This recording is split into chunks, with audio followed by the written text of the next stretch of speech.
All right, welcome back to the stream. Welcome back to another video today. Today we're going to talk about why you should not buy a Tesla right now. I mean, I'm bullish on Tesla. I'm actively searching for a Tesla right now, but there's some good reasons why you should wait. And I know a good bulk of you are waiting, so we'll go through the few reasons. And it's funny that this video is actually sponsored by.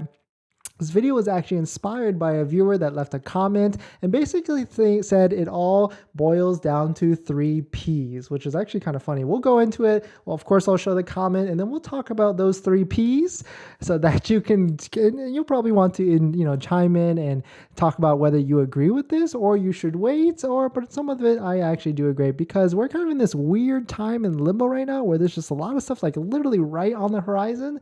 So what's the difference with waiting just a little bit? So welcome back to the stream. But before we get into that, let's roll that intro real quick.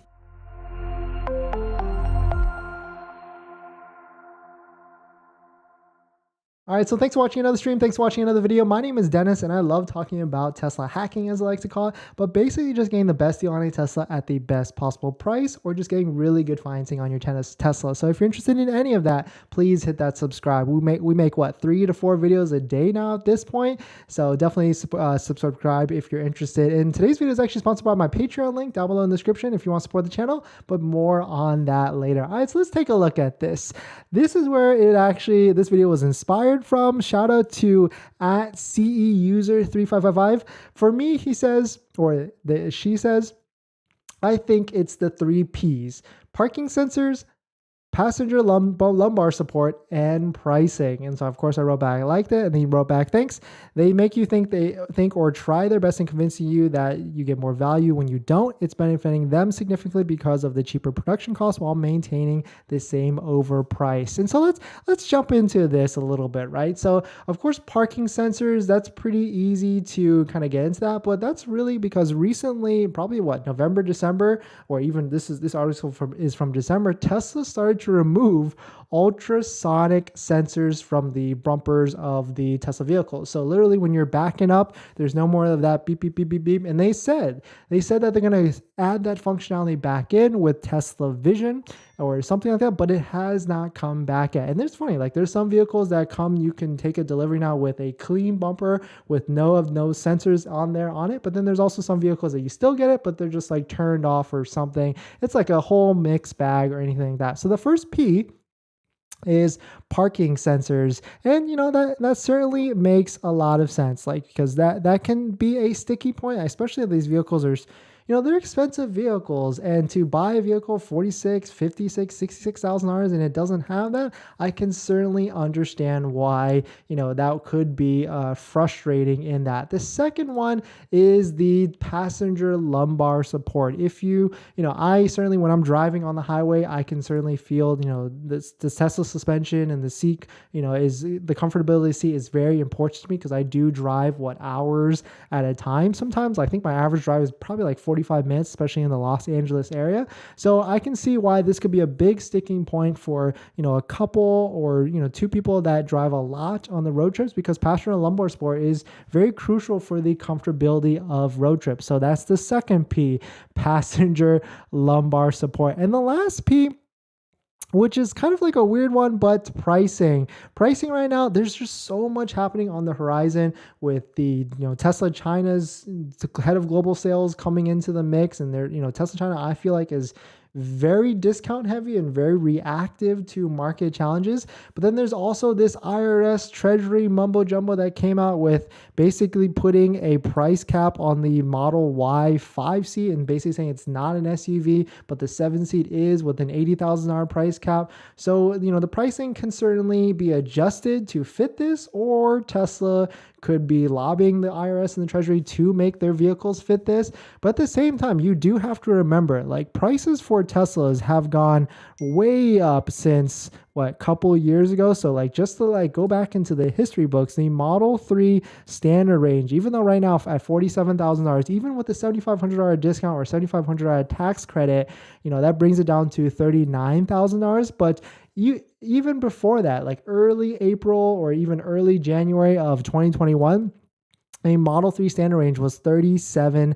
So the pricing, there is room to go back. We saw in December, Tesla was able to kind of just, flip the switch or immediately flip a coin and say go from like a $3,750 to a $7,500 discount. And then if we look at the Model Y, it's kind of the same story. Like back in early 2021, the vehicle price of a Model Y long range was $50,000, and now we're at $66,000. So I mean, there's certainly ways to get around the pricing objection, I could say. There's demo inventory, so shout out for waiting for Tesla.com. It's a third-party aggregator site that allows you to search demo vehicles across the country. There's tons of Model Ys right now, but not as many Model 3s. So like right now we can see some Model 3s here.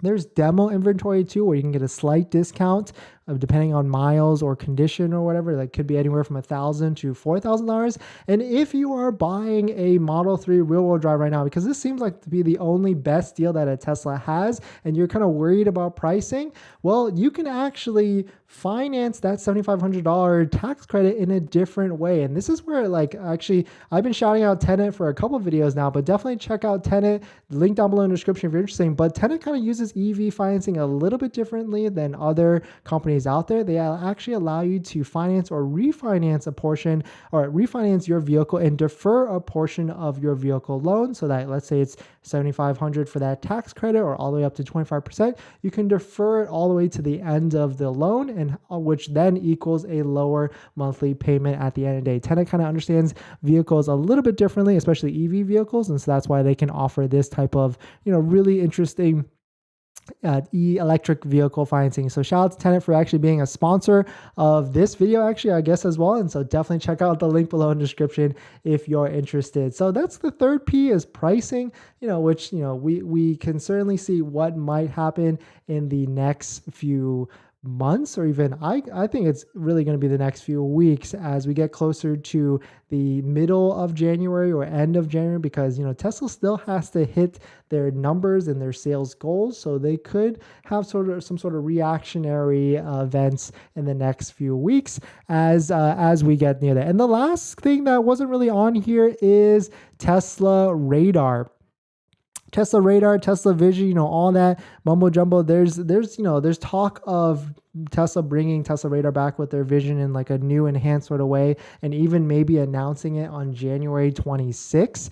Or January 25th during their earnings call. So that's another reason why it might make sense to just wait a little bit longer until all these things kind of settle out. Those are the three main things. Everything else, like hardware 4.0 or any the new Highland generation Model 3, whatever, I don't think any of those are on the near horizon as much as these three things, or at least the Tesla Vision, Tesla Radar. Pricing might get fluctuating in the next few weeks. So those are the three to four main things that I would say I would wait for if I was in the market to buy a Tesla, unless I was getting some sort of demo discount or something. Unless if it's a lucrative $2,000, $3,000, even $4,000 demo discount plus the $7,500 tax credit, and I use Tenet to refinance it or finance it, that would make sense in my opinion at the end of the day for this. But let me know you guys' thoughts on this. Do you agree, or what are your three P's on this? I guess is it are you buying? It doesn't really feel like anybody's buying a Tesla right now, especially people, unless it's just people buying Model 3 standard ranges. But even then, it's you might as well just wait a couple more weeks just to see kind of what happens and what shakes out, because unless you absolutely need a vehicle today. But thanks for watching this video. Please hit that like if you enjoy it. I'm going to make another video tonight. What should we talk about? Model 3 and Model Y price changes? Let's talk about that. All right, guys.